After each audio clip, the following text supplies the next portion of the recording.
Okay, so in our last class, that is yesterday, we discussed about Unit 20, urban social groups in North India. Today, as I have already told you, that I am going to discuss about the Bhakti movement in North and South India, that is in Unit 22, socio-religious movement. Here, we shall discuss about the Bhakti movement and the themes of the Bhakti movement, like Nayanar and Alwar. Namaskar, sir. Namaskar. Now we are going to start our class with the Bhakti movement. The title of the this movement, as per your syllabus, socio-religious movement. Now, as so far Bhakti movement is concerned, it is a movement that generally marked its existence in India, both in South and North India, around 7th, 8th century AD. But we can say that in South India, its presence is noticed from 4th to 6th century AD. Bhakti or devotion is a personal religion or religious trend where generally it is advocated that any individual can achieve the grace of the God by showing devotion or respect to his deity or to his Almighty. In South India, what we see that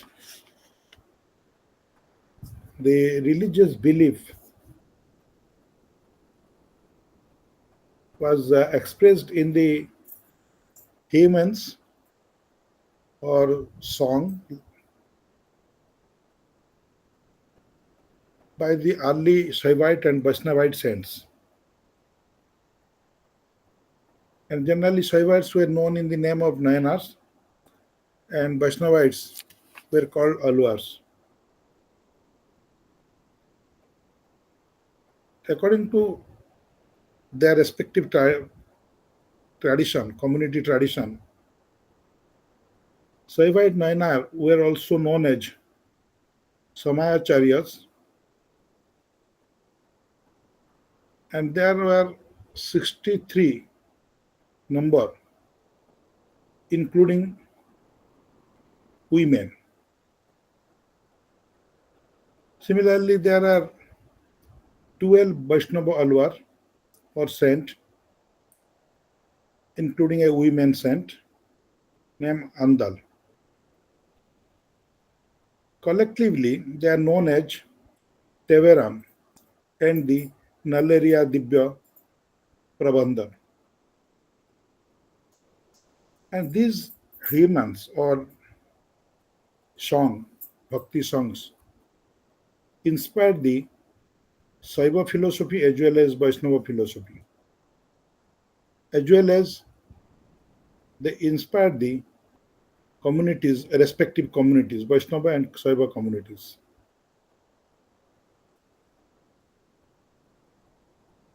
We are not going to deal with details about this meaning of this bhakti song, or we are just having some idea about them. What is the idea behind these bhakti hymns or bhakti songs? The basic idea of devotion or bhakti in this song was the product of the interaction and systematic synthesis of number one, Tamil religiosity as expressed by Sangam literature, We have already dealt with Sangam literature in our previous classes. Second, simple bhakti. And third, Indian Puranic myths and the Brahmanical concept about the absolute being or Ishwar. So thus, within the framework of this kind of bhakti, Nayanar as well as Alwar Sant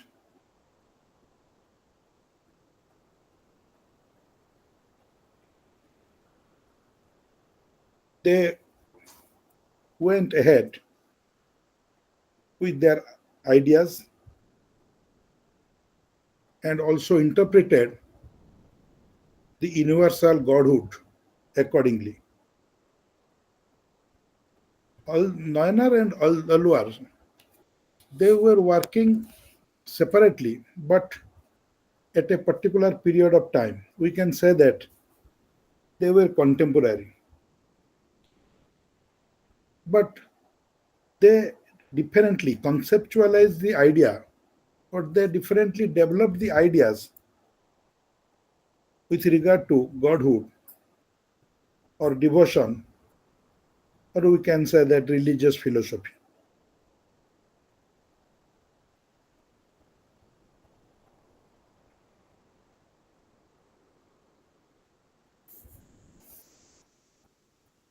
Now, what are the themes of bhakti in the Nayanar and Alwar bhakti song? Number one, the basic theme of the bhakti song of both the Nayanar and Alwar were it was a highly personalized religious attitude that focused on an individual's relationship with God. And second, these bhakti songs projected a strong sense of community, and it is clear that these Nayanar and Alwars, they were addressing primarily a group of devotees and attempting to impressing upon them through the idea of devotion. And there were also other things that where we can say that the community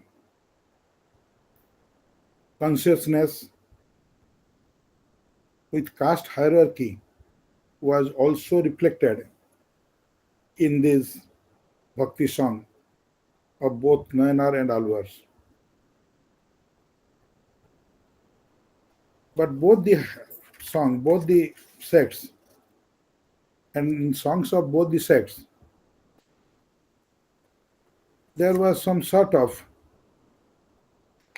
hostility towards the ritual dominance of the Vedic Brahmanism or Vedic Brahmanas. But we have to keep in mind that there was no total rejection of the caste system in this song. In some of the bhakti song, we see direct rejection to the caste system, but not in all bhakti song of Alwar or Nayanar there was any such stresses we can get about the rejection of the caste system. Similarly, there were ନୟନକୁ ଅଲଗା ଶିବ ଆଉ ବିଷ୍ଣୁଙ୍କର ମାନେ ଉପାସକ ଥିଲେ ନା କଣ ନା clear ହଉନି voice Buddheshwar. I told you your mic. ଆଜ୍ଞା ସାର୍ ମୁଁ କହିଲି ଅଲବରକୁ ନୟନ କହିଲେ ସେ ଖାଲି ଶିବଙ୍କର ଆଉ ବିଷ୍ଣୁଙ୍କର ମାନେ ଉପାସକ ଭକ୍ତ ଥିଲେ ମାନେ ତାଙ୍କ ଥିଲେ ତ ନା ଆଉ କଣ କିଛି ମାନେ ଆଉ ଟିକେ ଏକ୍ସପ୍ଲେନ୍ କରିବି ଟିକେ ଜାଣିହେଲାନି। ମୁଁ ଯେମିତି କହିଲି ନୟନାର ଏବଂ Alwar they were a worshipper and also preacher of the greatness of Shiva and Vishnu. What was Bhakti was doing, or Bhakti song through Bhakti Sangh, they were actually trying to put a sense of devotion in the minds and heart of the devotees towards the God, a respective God. Nayanar were the Saiva, and Vaishnava sects were called as Alwar. They were saints. Saints means taposi, ba sadhu. They brought with them the community tradition, and we have some 63 Nayanar sadhu. Similarly, we have 12 Alwar sadhu. Now, your question is that they were united or they were separately doing it. Is it your question? Budheshwar? Sir. I guess, sir. I guess. I told you that they were separately preaching their ideas, they were propagating their ideas through devotional songs, but they were contemporary to each other. Contemporary ମାନେ ଏକା ସମୟରେ ସେମାନେ operate କରୁଥିଲେ, say from 5th 6th century AD onward to 8th 9th century, they were operating simultaneously. They were not the same thing, but their time is same. Clear? I guess, sir. Similarly, in the theme, Bhakti Sangh, in the theme of this Bhakti Sangh we get, there is a notion of pilgrimage. And there were also the development of local cult centers, which were reflected in the Bhakti song. Then Sir, ଦକ୍ଷିଣ ଭାରତରେ ତ? Dakshin Bharat, I'm talking about South India. Okay, there were Again. um, we can say that what was the factor that became influencing factor of this Nayanar and Saiva devotionalism, or we can say that what was the nature. Now, religion of this Bhakti movement, which what we say that Nayanar and Alwar movement, that was influenced by the contemporary socio-political environment. And what was that environment? From the 6th century onwards, the expansion and integration of various peasant settlements in different river valleys of South India, and the transformation of tribal population into settled peasant community provided a base for the emergence of new state system.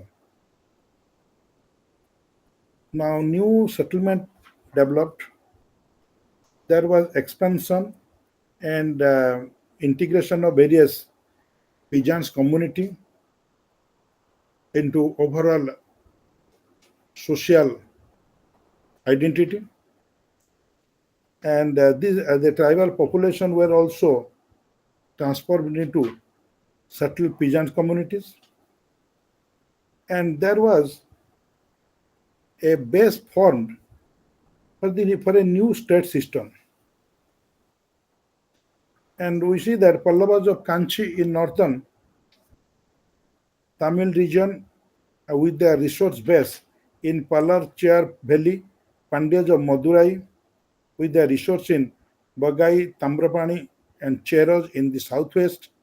So in overall, Chero, Pandyas and Pallavas, there were the new state formed with a strong peasant-based society. And incidentally, Nayanar and Alwars were located in this region, in northern Tamil region, in southern Tamil region, and in the southwest part of the Tamil region. And royal dynasties made numerous land grants to Brahmanas, and these lands were called Brahmodaya lands, and it also sponsored a lot of temples to be constructed in these lands. These two institutions were looked upon as having potential for restructuring and integrating economy and society. This is the view of the historians that with the land grants as Brahmodaya and with the new peasant community, settled peasants community, which formed the base of the new statehood, there was a hope or an expectation that these Brahmodaya lands where with the building of lot of temples, they will be integrating and restructuring society because Brahmanas possessed knowledge of the agrarian technology, including agrarian calendar, better irrigational technology.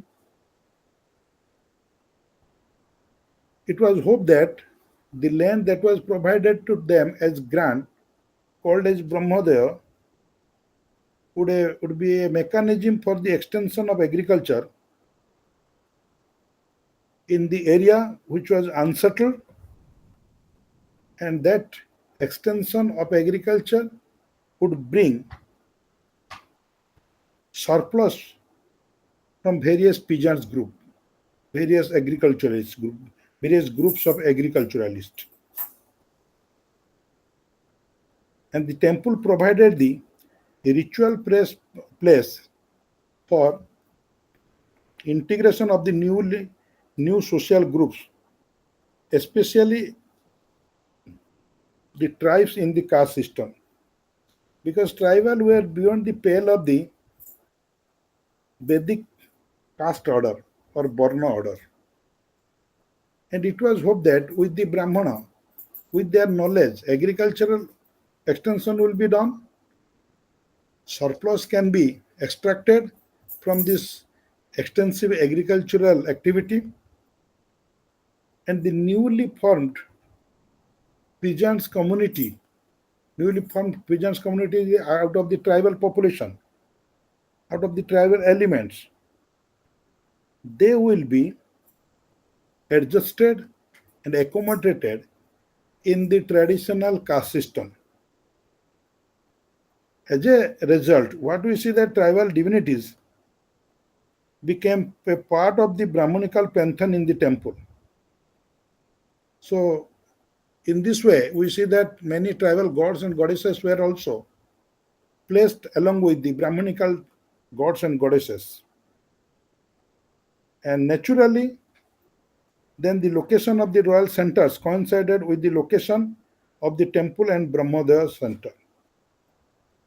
And as a result, we see Kanchipuram and Madurai, the capital of Pandyas and Pallavas, were surrounded by prosperous Brahmodaya and huge temple complexes. Today we have also this temple. And what was the response that we get in the context of Nayanar and Alwar? The result of this popular social base and royal patronage to the temple were not missed by Nayanar and Alwar. The sacred geography, which has various sites of worship in the heavens or Bhaktishan, corresponded with the political center. We see that these Alwar and Nayanar saints, they recited the song about the sacred places situated in different parts of South India, especially Tamil Nadu. For example, in the Pallab region, like Tondai Nadu, Panya Nadu in Pandya region, where maximum temples were situated. also in the areas of Kaveri Delta. So what we see that this bhakti movement also starts with a response to the agricultural extension, formation of new social order, a construction of Brahmanical temples, along with the tribal elements that came into the pale of the Brahmanical caste system. So,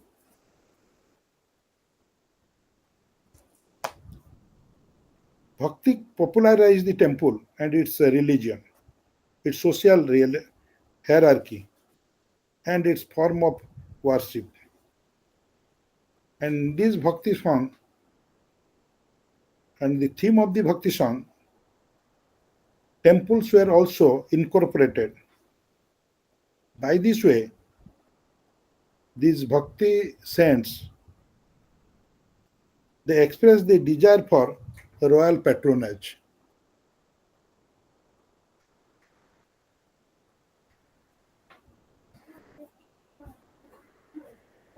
But the point is that they were not successful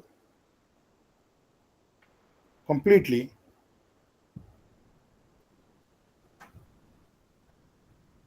as there is no such thing.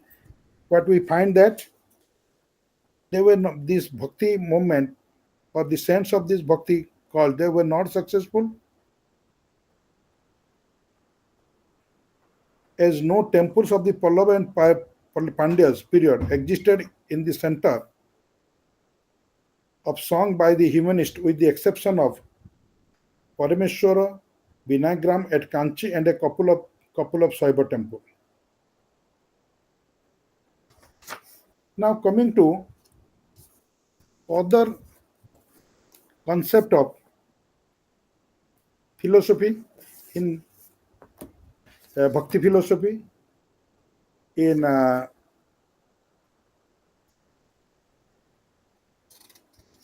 North India.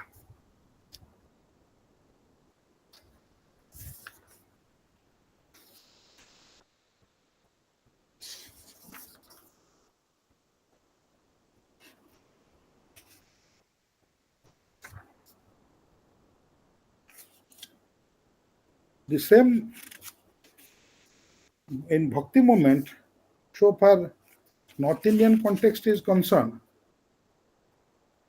it was nothing to do with any particular sect. There were number of bhakti saints or movement in North India. Number of bhakti cult in North India. As I told you, this bhakti, as I told you in my last class, in North Indian case, bhakti movement was directed with the objective of putting importance upon the oneness of God. Different bhakti saints appeared, they sang, they composed different hymns or bhakti song, but emphasis of bhakti was key to all these movements. And this movement, bhakti movement in North India, coincides with the emergence of a number of socio-religious movements of India. It means this bhakti movement was not only aimed at achieving a religious oneness or a religious motive, but also it was aiming at a socio-religious transformation. So emphasis was to put oneness of God and devotion of the devotee to achieve the grace of the God. It is also important to note that the seeds of all these socio-religious movement can be traced from Vaishnava movement of South India, which was also a part of Bhakti movement of South. The great saints of this Bhakti movement of North were Kabir, Sri Chaitanya, Ramanuj, and no doubt Nanak. There are a number of Bhakti saints, but these are the few who achieved greatness by the dint of their popularity.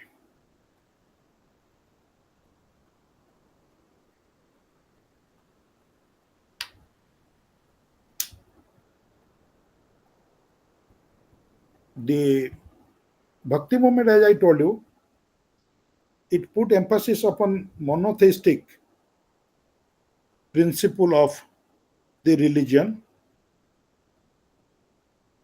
Some say that this monotheist movement in North India that was preached through different scholar or different saints, it was influenced by the Nathapanthi and Sahajpanthi in Bengal tradition. One of the most important exponent of this monotheistic movement in North India was Kabir. And others were Nanak, Namdev, Raidas, Pipa, Dhanna, and Dadu. These movements were very much popular among the common masses as they directly touched the sentiments of common people against the socio-economic oppression. The people were generally common people. It expects very simple thing. May it be economic activity, may it be social relation, or may it be religious pursuit. So when there is some complex tradition involved with different aspect of his life, then common men try to adhere to more simpler way of activity or more simpler way of the direction. The same thing happened with the Bhakti movement. କହିବାର କଥା ହେଲା ସାଧାରଣ ଲୋକ ଜଟିଳତାକୁ ପସନ୍ଦ କରେନି, ସରଳ ଜୀବନ ଯାପନ କରିବା ତାହାର ହେଉଛି ମୁଖ୍ୟ ଉଦ୍ଦେଶ୍ୟ।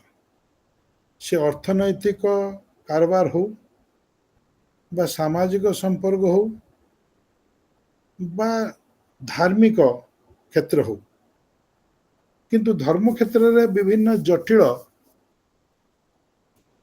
ରିଚୁଆଲ୍ସ ବା କର୍ମକାଣ୍ଡ, ବିଭିନ୍ନ ପ୍ରକାର ଜଟିଳ ଧାର୍ମିକ ଦର୍ଶନ ସାଧାରଣ ମଣିଷ ବୁଝିବା ପାଇଁ ଅକ୍ଷମ ଥାଏ। ସେଥିପାଇଁ ଯେତେବେଳେ ଭକ୍ତି ମାର୍ଗ ଦ୍ୱାରା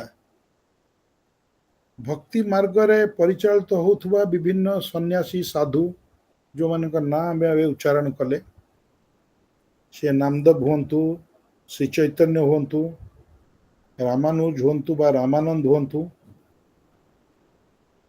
when they preached simple way to achieve the grace of God, ସେମାନେ ଯେତେବେଳେ ଭଗବାନଙ୍କର ଆଶୀର୍ବାଦ ଏବଂ ସାନ୍ନିଧ୍ୟ ଲାଭ କରିବା ପାଇଁ ଅତ୍ୟନ୍ତ ସରଳ ଉପାୟ ପ୍ରବର୍ତ୍ତନ କଲେ ସମାଜରେ प्रचार कले संगीत माध्यम निज बाणी माध्यम साधारण लोक ताकू सहजरे ग्रहण करने राजी होगला राजी होगला मीन्स ता प्रति आकृष्ट होगला से when socio-economic operation was there during this medieval time, economically a common man was exploited, socially he was also oppressed. So the simple form of bhakti definitely caught the attention of the common people. Ramananda, a saint, and he was the prominent exponent of Vaishnava sect or bhakti movement, and his ideological framework was based upon South Indian tradition of Vaishnavism. And Ramananda, what he did, he made Rama and Vishnu, Rama, not Vishnu, as the object of bhakti. And we know that in our Hindu mythology as well as epic tradition, Rama was a avatar of Vishnu. And common man in medieval period, he was very much concerned with that. And this way he was the founder of the cult of Rama in North India. Similarly, another prominent figure, he was Kabir. And he was one of the prominent bhakti saints of North India. Later on, a number of prominent bhakti cult saints associated themselves with the Kabir and his teaching and came to be known as Kabir Panthi. Sikh Guru Nanak, and who was the founder of the Sikhism, and the Adi Granth, which was the embodiment of Nanak's verses, Nanak's teaching. It contains a number of verses written by Kabir or composed by Kabir.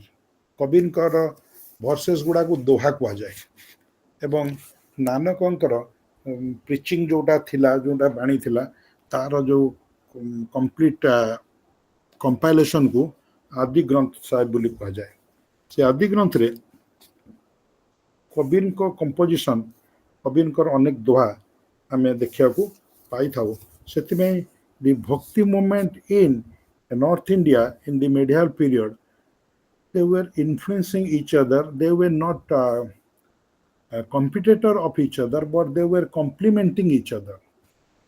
So bhakti movement रे आमे एठी प्रतिद्वंदी देखिया पाउना बरं सेमाने परस्पर को परस्पर प्रति प्रतिक्रियाशील नथिले बरं सेमाने परस्पर गोटे प्रकार आमे कहि परिबा कम्प्लीमेंट करुले जड़े दीज अन्य जन पाखु भल जिनस नापी पछौ नथिले. Now, chief characteristics feature of this bhakti movement in North India, that all these bhakti saints, they were mostly coming from the lower caste. Maximum of the bhakti saints, they came from lower caste. For example, Kabir was a weaver. It is said that Kabir was adopted by a weaver called Niru, and Kabir was adopted, but we don't know about the real fact of his birth.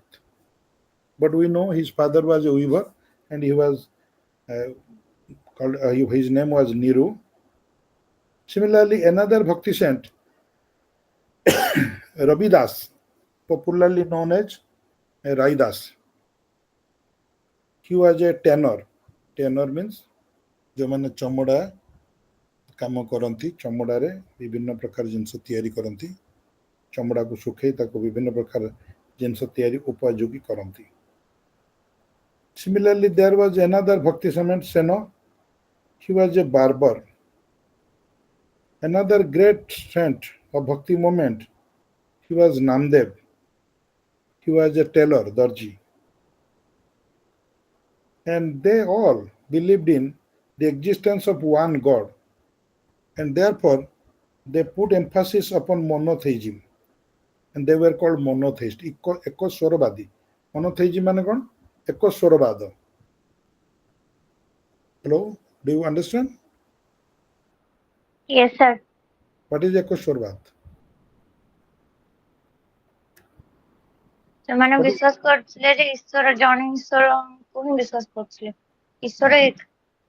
Ishwar God is one and omnipresent. ईश्वर एक एवं सबुटी अछंती. ईश्वरवाद ईश्वर को विभिन्न प्रकार नाम दबा.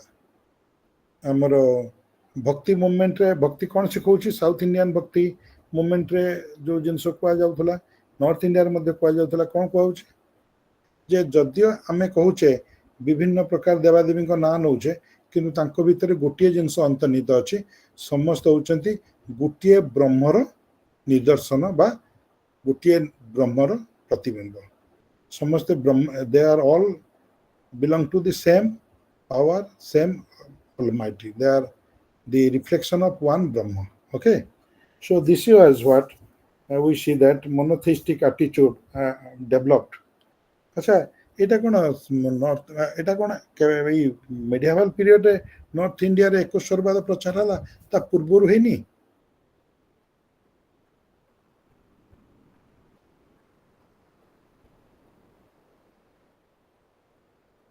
ତା ପୂର୍ବରୁ ହେଇନି ଭାରତୀୟ ଦର୍ଶନ ସରେ ଭାରତୀୟ ଧାର୍ମିକ ପରମ୍ପରାରେ बहिश्वरवाद कथा आम जाचु से दिन आम कहते ना 33 कोटी देवादेवी हाँ 12 आदित्य हाँ ता भीतर आम कौन आउटी देखा पाऊना जे ईश्वरवाद केवल ये मध्य जुगे भक्ति मूवमेंट सहित आरंभ हो पूर्व आरंभ होनी साउथ रे आम शैव शैवाचार्य मान देखुचे वैष्णवाचार्य मान देखुचे तापर आम शैव एवं वैष्णव सेंट मान देखुचे जो मैंने नयनार एवं आलू कहुच्छी they were not competitor they were also complementing each other तापर आम देखुचे नॉर्थ इंडिया रे एकश्वरवाद पर दिया गुरुत्व ये एकश्वरवाद पर कहीं गुरुत्व देवा पड़ा टिके बैकग्राउंड जाना दरकार. First of all when Islam came to India and Sufism also preached that monotheistic philosophy and it was centering around one God, that is Allah. Okay, so now Hindus or this Vedic religion was criticized as a non-theistic religion without any faith on God, because there are numerous gods with whom you will trust your confidence. So this is the place, this is the situation where we see that Bhakti cult began to emerge with the idea to preach monotheism. But remember one thing, monotheism was there in Vedic philosophy, in Vedic religious tradition. In Veda it has been written that it has been said that एक ब्रह्म द्वितीय नास्ति विप्रा बहुधा वदंती. It means जड़े हूँ ब्रह्म द्वितीय आउ कहीं ना परवर्ती अवस्था आमे आमे देखुचु जे सब विभिन्न प्रकार प्रतिबिंब नहीं कि विभिन्न प्रकार रूप नहीं कि से आम आकु आसुचंती आ छड़ा कहीं ना विप्र मीन्स ज्ञानी माने ताको बहु रूप रे व्याख्या करती बहु रूप रे किए ताको आदित्य बोली व्याख्या करछि किए ताको इंद्र वायु बोली व्याख्या करछि किंतु सब होछि गोटिए पावर गोटिए energy. Okay, so This is the cause. This is the basis of Bhakti movement. Bhakti movement put emphasis upon monotheism. Monotheism was there in ancient time also, but it was not given that importance as it was given during this period. ବୁଝିହେଲା? Again, sir. And Shankaracharya, again from South India, he moved around India, came to North India, and he was a Saivacharya also, but he also preached Advaita philosophy, that there is nothing as we can call dual. Even we, the human being, and all the living creature, they are also emanation of that Param Brahma. Eka Brahma Ditya Nasti. Brahma Jiva Eva Napara. It was Shankara's philosophy. You will also read philosophy of Shankara in your book. So it is Advaita. So Ramanuja came with Visishta Advaita. It means there was nothing else like other creation. One creation is there, and he is the super and ultimate. So monotheism was there, but it was not understood by the common man, common mass. Therefore, these saints, they took the responsibility of making the common mass conscious about the concept of bhakti, devotion, and to the individual God who is one and only. Okay? Okay? Yes, sir. So in this monotheism, God was explained as formless. In this monotheistic philosophy, these bhakti saints, they explain that God is formless, that is nirakara, eternal, that is always shashwata, ସବୁବେଳେ ଅଛନ୍ତି, ସବୁଠି ଅଛନ୍ତି, and affable, alak, means you cannot explain them by words or writing. And he is above all the guna.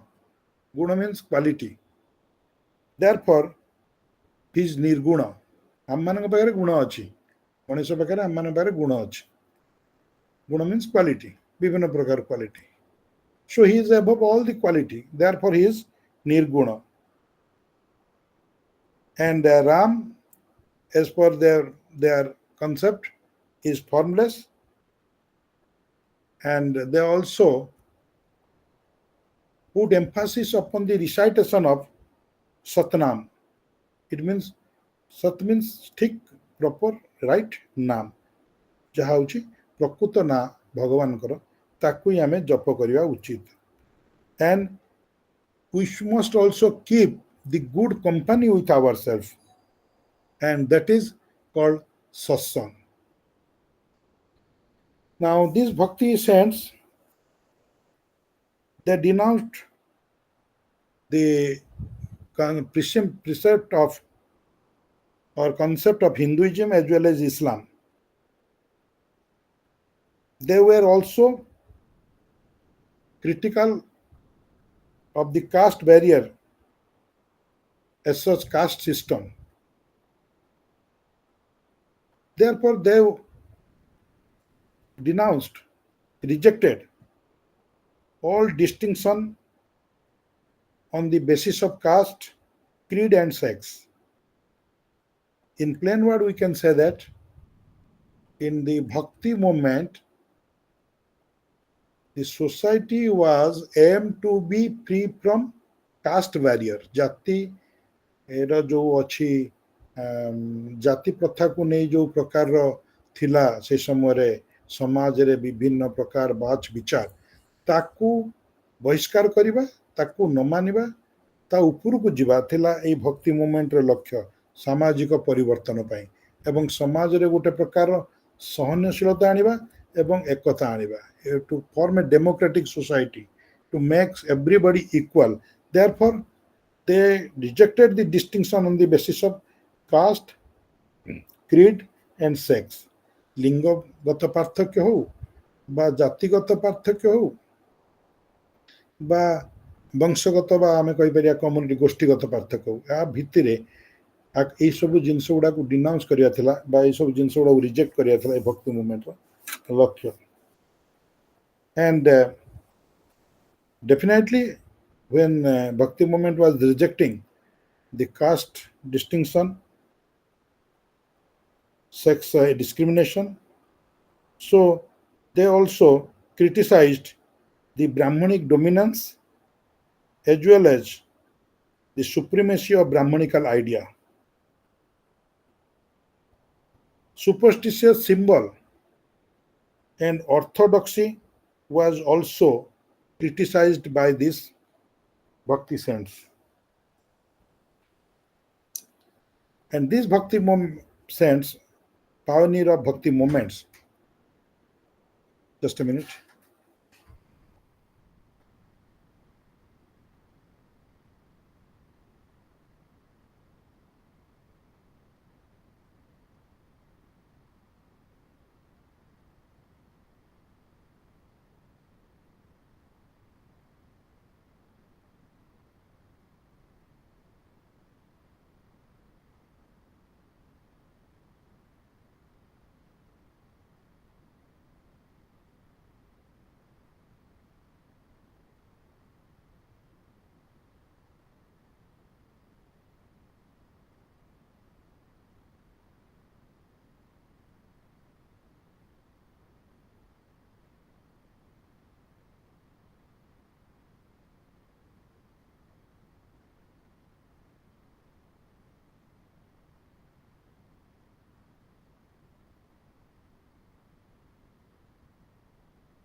Now, as I was discussing that these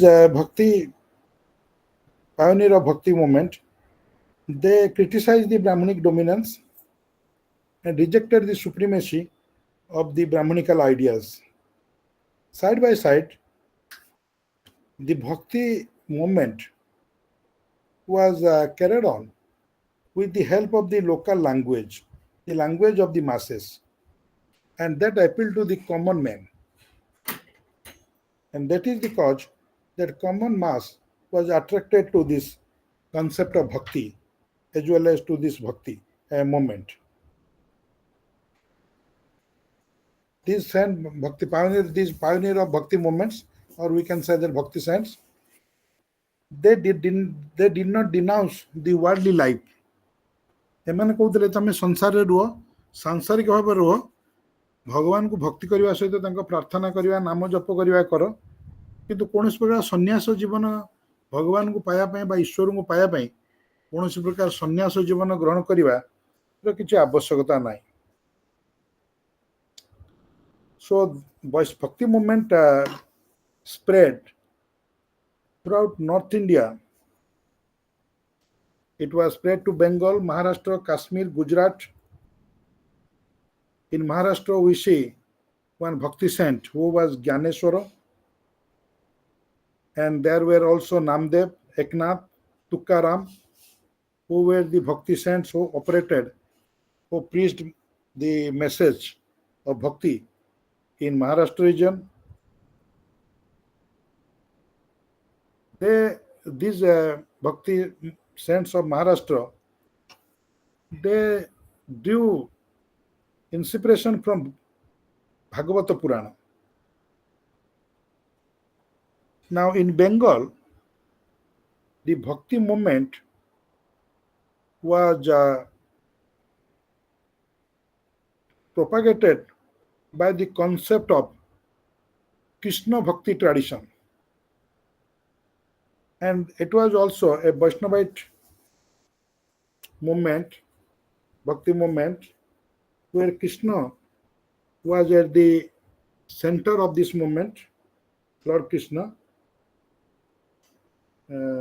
as Rama was at the center of Bhakti movement of Kabir, and one Jayadev, who was born in Odisha and lived in Bengal, for a pretty long time in Lakshmana Sena's court, gave emphasis upon the love of Krishna and Radha, and his work Gita Govinda contains the love and relation of Radha and Krishna Rasa. And they were in Bengal. We are also there having some bhakti movement, trace of bhakti movement, which was also non-Vaishnava sect like Sahajya. There were famous exponent of this bhakti movement, Sahajya bhakti movement, and among these great saint of Sahajya bhakti movement, there was Chandidas, Vidyapati, and Chaitanya. And in Kashmir, bhakti movement was also influenced the masses, and most popular bhakti saint in Kashmir was a woman, and her name was Lal Ded. And there was one Narasingha Mehta who preached the bhakti cult in Gujarat. Shankaradeva was another bhakti saint in Assam. So in this we can say that bhakti movement did a lot for the propagation of the religious ideals, for the cause of the common mass, to attract the common mass. The language was simple, no social restriction was imposed, religious hardness was not there, and therefore bhakti movement became very popular among the masses within no time. There also existed a similarity between Sufi and bhakti movement. Bhakti saints and Sufi saints, they interacted with each other during this time.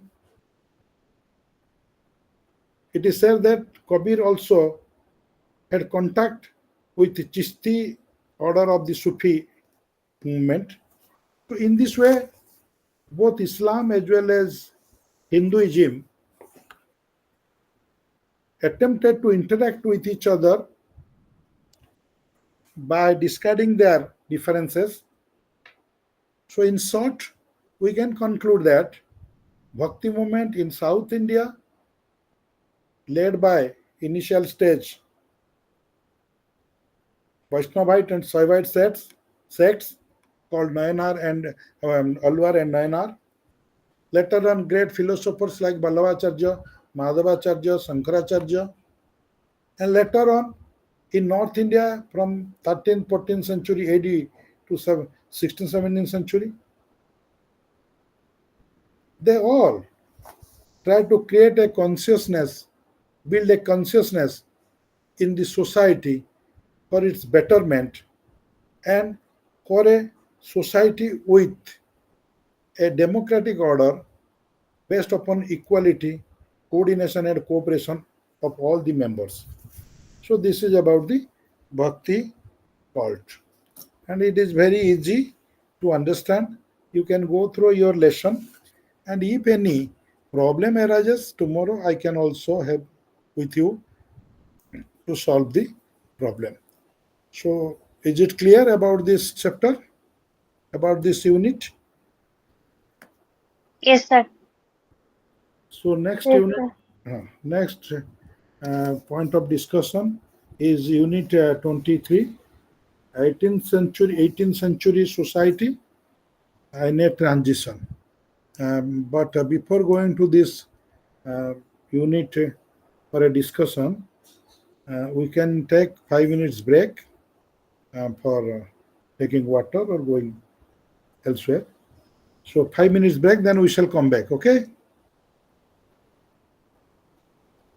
Yes, sir.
Now, coming back to our discussion, that is 18th century society in transition, unit 23. This transition, as I have already discussed in my earlier classes while we were discussing about early medieval period transition to early medieval period, a transitional phase. I have told you that a transition means that where an old order was gradually fading away and new order is coming to establish its way. Here we see that some older elements continue, new elements are incorporated. That phase is generally called as transition. And that similar thing happened in 18th century in India, and this transition was felt not only in social panorama, in social scenario, but also in economy as well as in different cultural field. And it was the transition phase. Generally, it is 18th century when we see that there was a gradual moving away from the Mughal state to the establishment of British colonial rule. This was not limited to India. During this time, in different corner of Asia, this transition was being felt. In this transition, the old order was allowed to continue to a little extent, and new features were allowed to creep in a greater way. In the political sphere, the heydays or the golden era of Mughal power started to be faded away, and gradually new regional powers were taking their place. New regional states were being created. In this context, we see that Bengal, Awadh, Hyderabad attempted to be carved out of the Mughal imperial fabric, while there were other power like Jat, Afghan, Sikhs as well as Marathas. They formed their own principalities with the show of their muscle or military power, military strength. Mughal Empire practically was limited to its capital region like Agra and older capital region like Delhi by the mid 18th century. And there was chaos and confusion everywhere. Repeated raids by Sikh, Maratha, Jats created a politically confusing situation. During this time, Afghan invader Nadir Shah also created more chaos and confusion, and it exposed the crumbling Mughal state, exposed the weakness of the Mughal state. Historians divide on the question of painting this period a dark period. Some historians, they comment this period as a dark period of Indian history,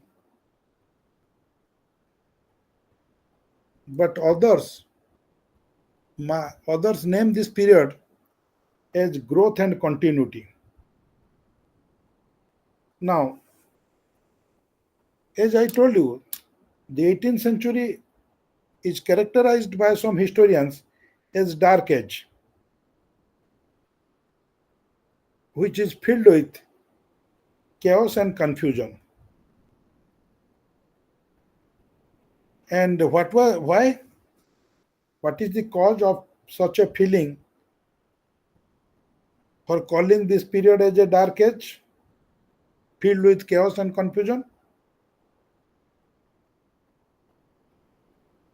They say that the decline of the glory of Mughal power in the first half of the 18th century, but socio-economic and cultural decline in general. What happened for these historians who call this the 18th century as a dark period? We cannot say that the whole of the 18th century was a dark period. Therefore, some historians, they are of the view that this period is a period of growth and continuity, because old order continued to a large extent, as well as side by side there was also growth in the sphere of economy and the sphere of social activity, or we can say that social scenario. Those who say this is a dark age, they say that after the decline of the Mughal era in 18th century, there was gradual decline of socio-economic and cultural values, socio-economic and cultural activities. And therefore, it is a dark period. Generally, we know that after death of Aurangzeb in 1707, his son Farooq Shah ruled for some time, up to 1717. After him, there was no such able ruler or strong ruler in Mughal dynasty who had the power to control this sort of disruption, chaos or confusion in the political sphere. Much disturbances as well as damage has been already done during the time of Aurangzeb. Aurangzeb's long rule witnessed constant warfare. In Deccan, he was confronted with formidable power of Marathas led by Shivaji and later on his son. Almost all of his life spent to tackle these sorts of inroads and regional power, inroads of this regional power. But he could not be successful in subduing these powers completely. After his death, this regional power, they began to create such disturbances for the Mughal Empire. And it was obvious. So the situation was such that Mughal Empire, the fabric of Mughal imperialism, gradually becoming weak, and there were holes in the imperial fabric of the Mughal supremacy. And the weakness of this was taken up by not by other regional power like Maratha, Jats or Afghan, but within the Mughal administrative framework, political framework. Like in Hyderabad, Nizam, in Awadh, there are the Nawab Sujauddaullah's family, and in Bengal, Murshid Quli Khan. All these power, they were all the feudatory of the Mughal power. It will be wrong to tell them feudatory, but they were the deputies of the Mughal power. They created their own independent political base in their respective region. Besides, there were Jats in Haryana and Punjab, also northern Rajasthan, and also Marathas in Deccan, that is in Maharashtra, part of Gujarat. They took the chance to establish their political supremacy by the help of their military strength, muscle power. So it is obvious that Mughal Empire was dwindling to its lowest,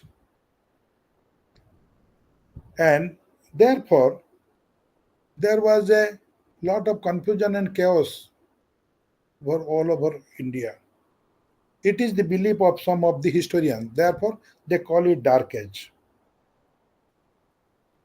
But some scholars, they say that no doubt there was political confusion, but in the economic and social scenario, this confusion was not so much high to call it a dark age.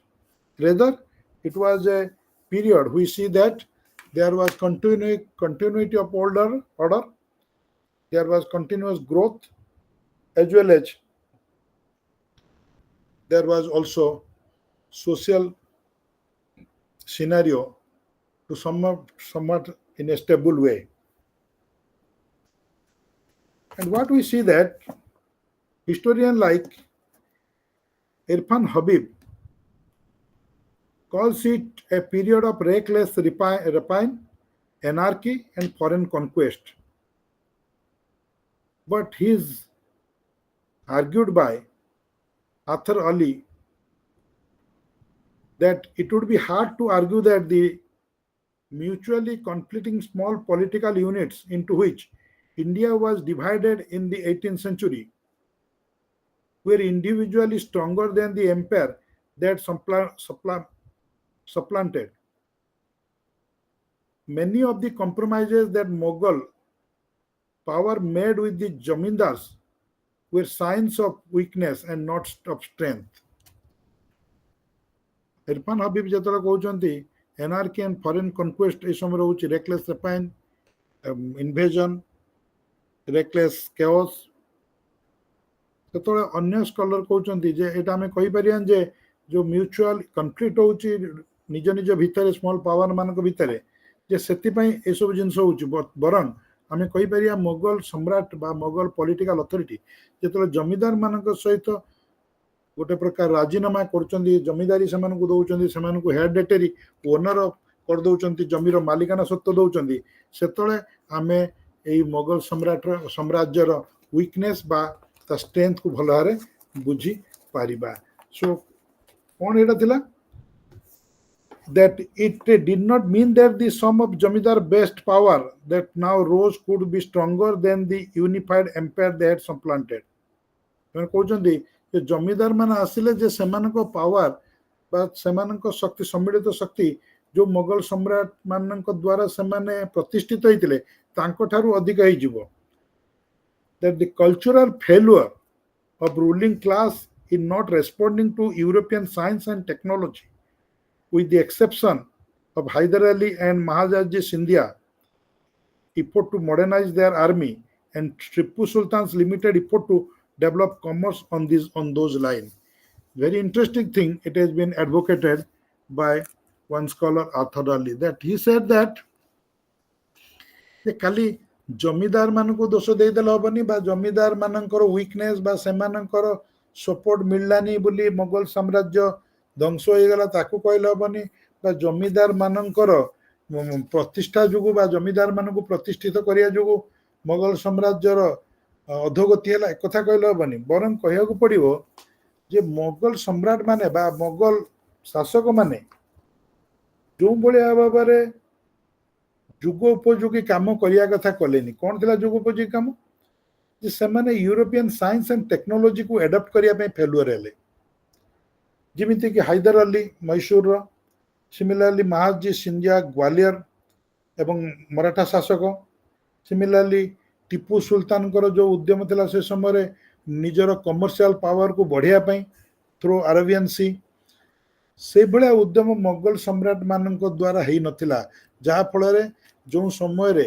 ଆବଶ୍ୟକ ପଡ଼ିଲା ମୋଗଲ ସମ୍ରାଟ ମାନେ ନିଜ ସୈନ୍ୟମାନଙ୍କୁ ସେଇ ଅନୁଯାୟୀ ପ୍ରସ୍ତୁତ କରିପାରିନଥିଲେ କିମ୍ବା ରାଜ୍ୟର ସମ୍ପତ୍ତି ବଢ଼ାଇବା ପାଇଁ କମର୍ସିଆଲ କ୍ୱାର୍ଟର ବା ବାଣିଜ୍ୟିକ ଗତିବିଧିକୁ ସେଭଳି ଭାବରେ ଅଧିକ ଉନ୍ନତ ବା ବିକାଶ କରିବା ଦିଗରେ କୌଣସି ପ୍ରକାର ପଦକ୍ଷେପ ନେଇନଥିଲେ। Similarly, revenue farming, another cause that people say that it was also a matter for the disintegration of Mughal Empire.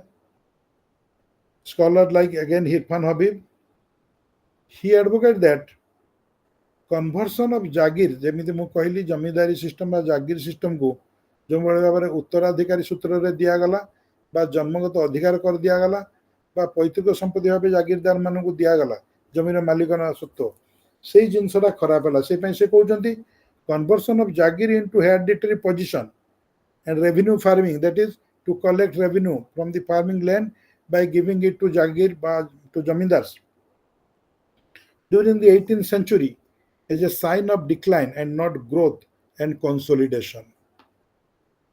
So Irfan Habibଙ୍କର କଥା ହେଲା ଯେ ଜମିଦାରୀ ବ୍ୟବସ୍ଥା ବା ଜାଗିରଦାରୀ ବ୍ୟବସ୍ଥା କେବଳ ରେଭିନ୍ୟୁ କଲେକ୍ସନ ପାଇଁ ସେମାନଙ୍କୁ ଦିଆଗଲା ଜମିର ମାଲିକାନା ସତ୍ତ୍ୱ, ଏବଂ କୋଉଭଳି ଭାବରେ ମାଲିକାନା ସତ୍ତ୍ୱ ସେମାନେ ପାଇଲେ, ଉତ୍ତରାଧିକାରୀ ସୂତ୍ରରେ ପାଇଗଲେ, ମାନେ ପୈତୃକ ସମ୍ପତ୍ତି ସେମାନଙ୍କର ହେଇଗଲା, ବଂଶଗତ ଭାବେ ସେମାନେ ତାର ଅଧିକାର ପାଇଗଲେ, ଯାହାଫଳରେ ମୋଗଲ ସାମ୍ରାଜ୍ୟର ଅଧୋଗତି ହେବାକୁ ଆରମ୍ଭ କଲା। କାହିଁକି ନା ଜମିର ମାଲିକାନା ସତ୍ତ୍ୱ ପଳେଇଗଲା ହେରିଡିଟି ଭାବରେ ବା ବଂଶାନୁକ୍ରମିକ ଭାବେ ମାନଙ୍କ ପାଖକୁ। So this was another cause which is responsible for the decline of the Mughal period.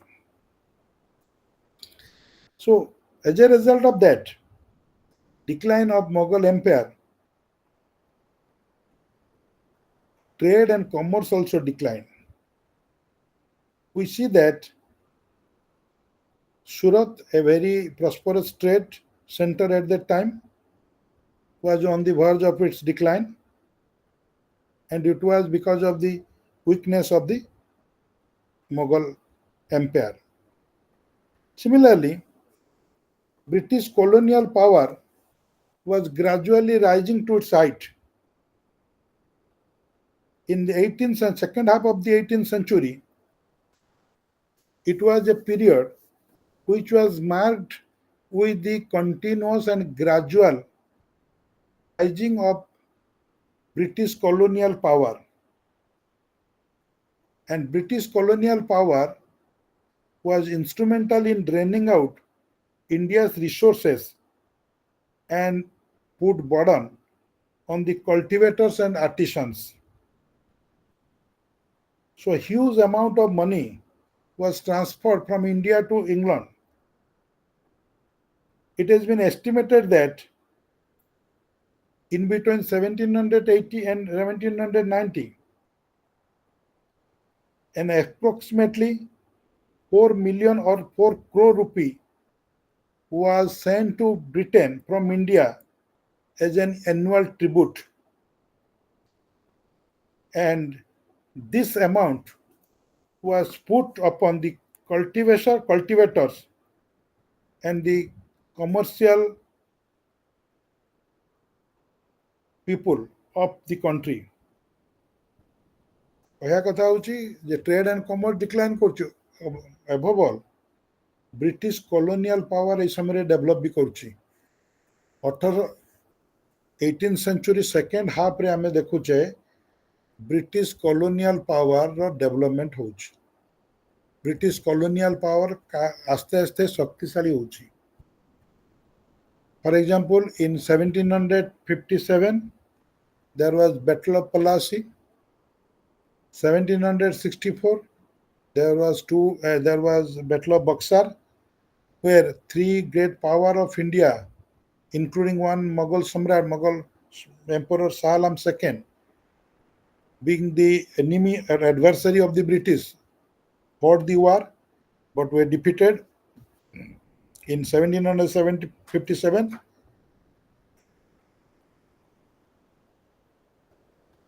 57, Battle of Palasi was fought. Sirajuddaula was defeated and murdered. British put its puppet, Mirzapur on the throne, squeezed the money from the Bengal royal treasury.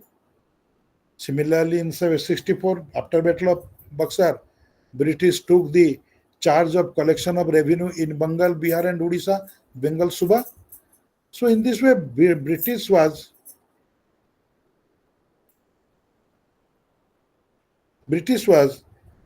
very much engaged in extracting money from India. Therefore, scholars think that burden of money was put on the cultivators and merchants, and it was also ruining the India's economic power. Therefore, they call it a dark period. Because, in summary, you can say that gradually declining Mughal imperialism and gradual rising of British colonial power. And in between, there was economic exploitation, economic downfall because of the trade and commerce downfall. There was no support from the Jamidari class. They became the hereditary owner of the land. Therefore, revenue was not coming to the Mughal treasury or the central treasury of Mughal empire. And the result is that gradual poverty and a dim circumstance.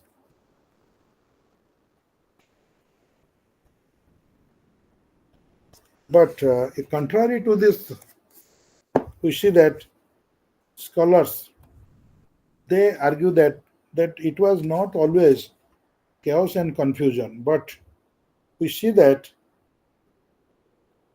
it did not necessarily lead to anarchy and chaos in the 18th century. And there appeared to be continuity in economic life.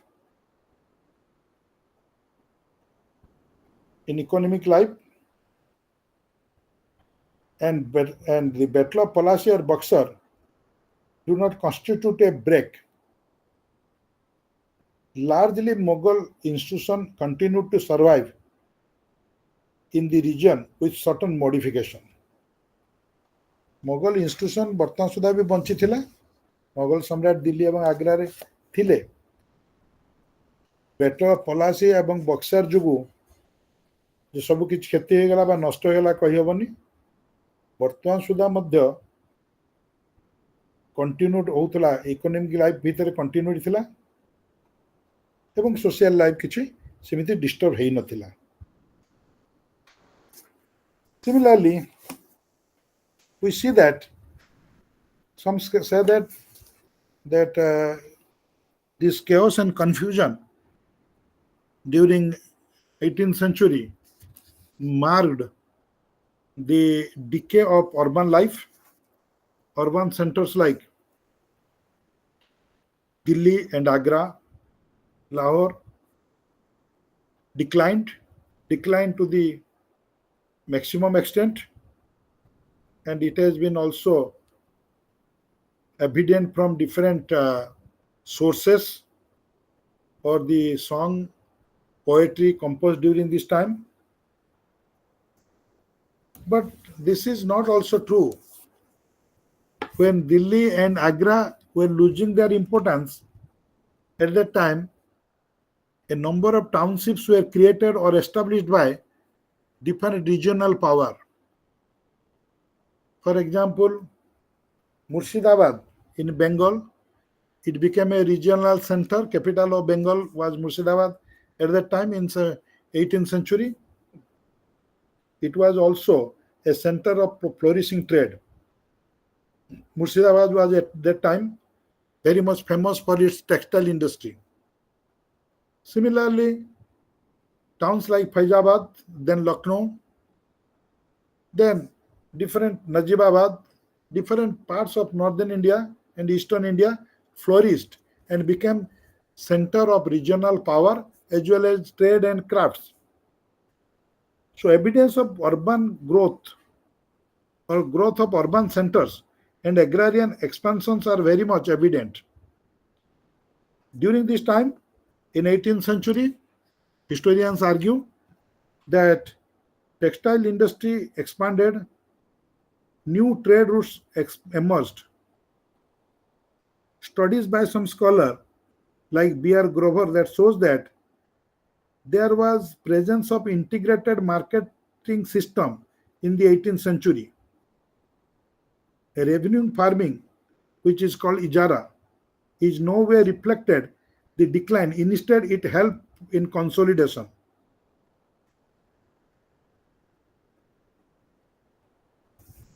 Similarly, a study on Awadh by Richard Burnett shows that the so-called anarchy in the kingdom was actually an attempt to hide the resources from the colonial power. Practice of revenue farming only shifted the state power into the hands of local interest. But it does not mean that there was economic downfall or agricultural decline. There was hardly any evidence we can show that constant conflict which marked the century brought any disruption or destruction to agriculture. We do not find any decline in revenue figure. जमादामी आम कौन प्रकार decline देखुनु यह समय. Similarly, scholars like Satish Chandra, while rejecting the view of chaos, that during the 18th century, as a result of constant warfare and disruption, Indian rulers were instrumental in disrupting the long distance trade. किछि scholar कहउछन्ती market trade ए सब जिंस ठीक थिला, किंतु किछि scholar कहउछन्ती ठीक अछि trade थिला किंतु लॉन्ग डिस्टेंस ट्रेड जोटा सूरत बाटे होउथुला बा अन्यान्य बंदर बाटे होउथुला से जिंसटा आउ एते हेई पारलानी. तार आर्गुमेंट रे किछि स्कॉलर कहउछन्ती it is not always true. Trade होउथुला सूरत जदि बंद हे गला ताले ता जगह रे कांबे एवं बरोच बोली बढ़िया सेंटर डेवलप कले जो बार देखि लॉन्ग डिस्टेंस ट्रेड से समय होउथुला. So during this time there are different study on this time. There were different study. Different peoples have studied the Mughal history and the aftermath of Mughal history, the history of 18th century. We see another historian, Muhammad Umar, and who has studied on urban culture in North India during this time. It shows that the 18th century is marked by the decline of urban centers. As I told you just now, urban center, which urban center? Particularly the imperial cities like Delhi, Agra and Lahore. I just told you. That it is true that Delhi, Lahore, Agra, those imperial cities or the cities of the Mughal era, they were gradually fading away with their lustre and earlier glory. But we have to acknowledge that there rose some new towns as a result of shift of political power, shift of political centers from Delhi and Agra to some regional quarter. And there were regional centers emerged. As just I told you, for example, Murshidabad in Bengal, Faizabad in Awadh, Farrukhabad, Nizamabad in Rohilkhand. Similarly, later on Lucknow, and the artisans from different parts of India,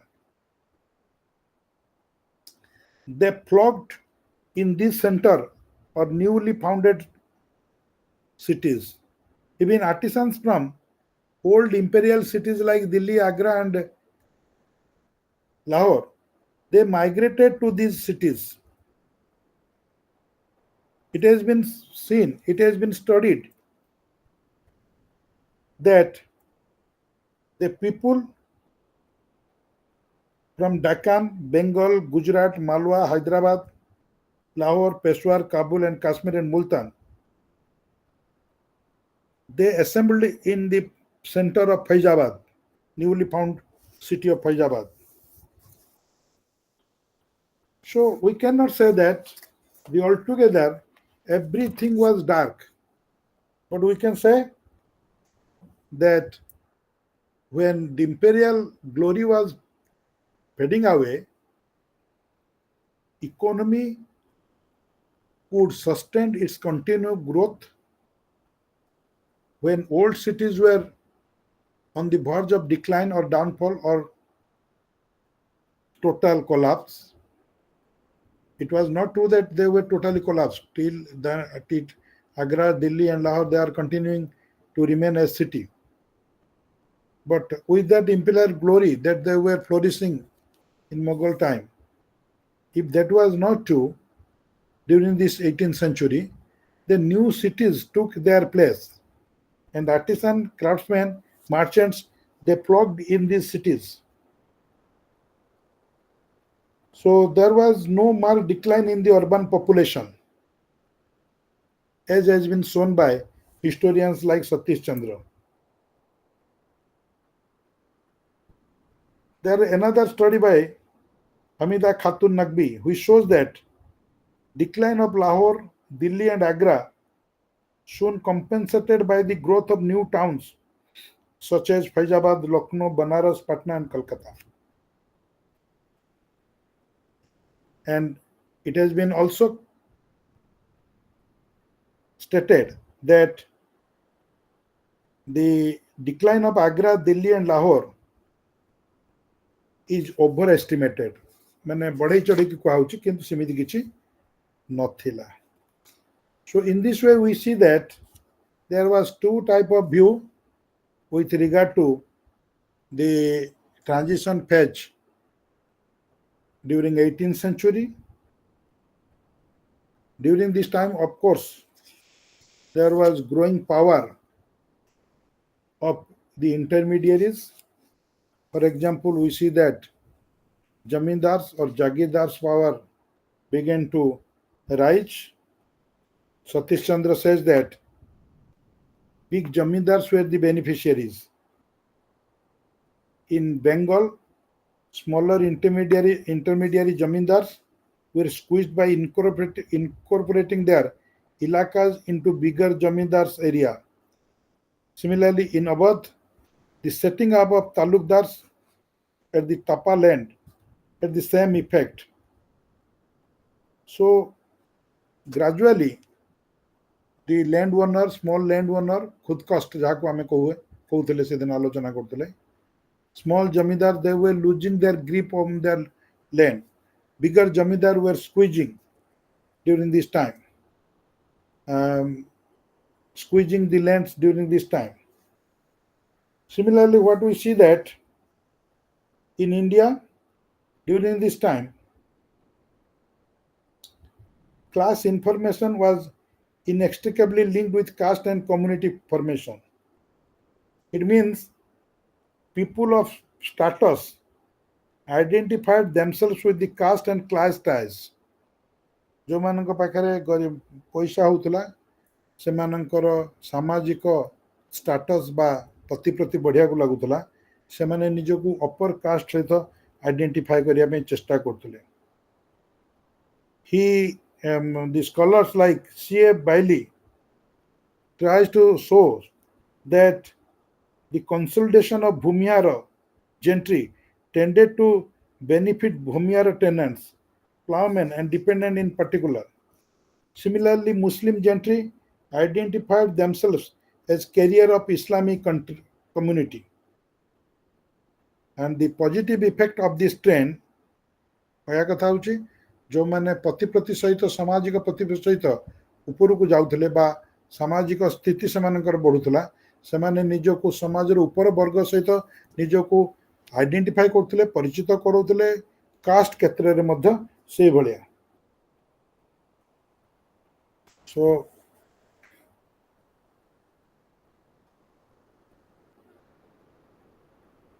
here we see that cross caste mercantile organization played an important role. It has been stated that the role of caste in social life is actually exaggerated. There were many castes, many subtle forms of interrelationship across the boundaries of caste.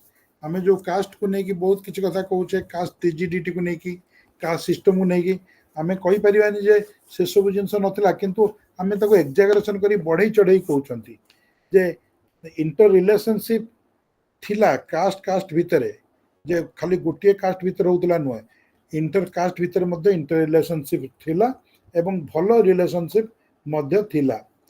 Similarly, in 17th century, karkhanas or the industries which were previously controlled by the state and the Mughal Nawabs, kali mu padela belu कहउथली discussion कहउथली जे केमिति Mughal Nobel माने कारखाना गुडी को control करथिले निज अधिपत्य भितर रखिथिले. And these karkhanas were controlled during the Mughal time by these Mughal nobles and also the state. Now, during the 18th century, were run by big merchants and revenue farmers. Revenue farmers means jagirdars like that. Similarly, we see that during this time, various social groups and communities were trying to redefine themselves in the changing social circumstances. ए समय विभिन्न social groups बा सामाजिक गोष्ठी माने एवं communities माने से माने निजो को रिडिफाइन करिया पई आउ थरे पुनर्बार से मानो निजर परिचय को चेंजिंग सर्कमस्टेंस सहित परिवर्तित अवस्था सहित खाप खा पई चलतले जेमिति म कहउतली जे मानको स्थिति बढ़ी जाउतला से माने ऊपर कास्ट सहित निजो को आइडेंटिफाई करतले. And declining influence of Mughal ruling group is evident in the prominence of other group. In Banaras, Bhumihar's dominance over the Ramlila festival depict the same trait. The Bhumiharas, which were generally considered to be a lower caste, in Banaras they were during this time having some sort of supremacy or dominance over Ramlila festival. Similarly, association of kings, Brahmins, and ascetics with the Gosai suggests the emergence of Gosai as powerful cult. Gosai means जो माने विभिन्न प्रकार धार्मिक बा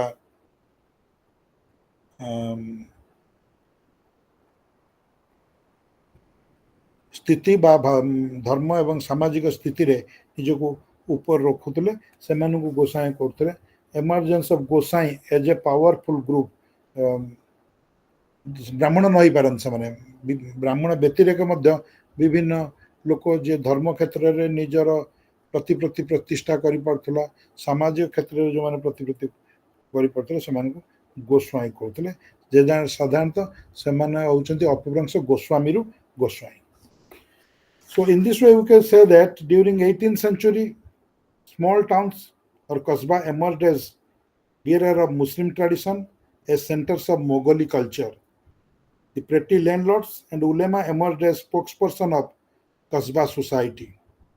During this period began the decline of social communication and shared interest between Brahmin mercantile elites of the great towns and the Muslim kasbah.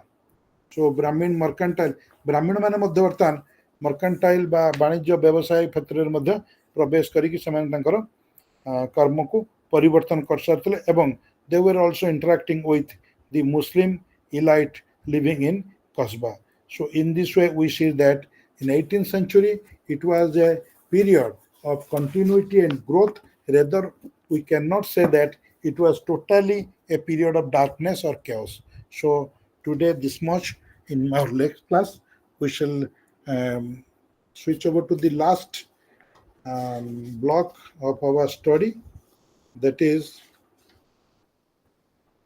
social questions under colonialism, colonial forest policy, gender, women under colonization, social distinction. These 3 points I shall discuss tomorrow. It will be the last class. Any doubt, if you have, then you can go through your books, your study material, then come up with preparedness to clear your doubt. Thank you. Till then, have a good evening. Thank you. Thank you, sir.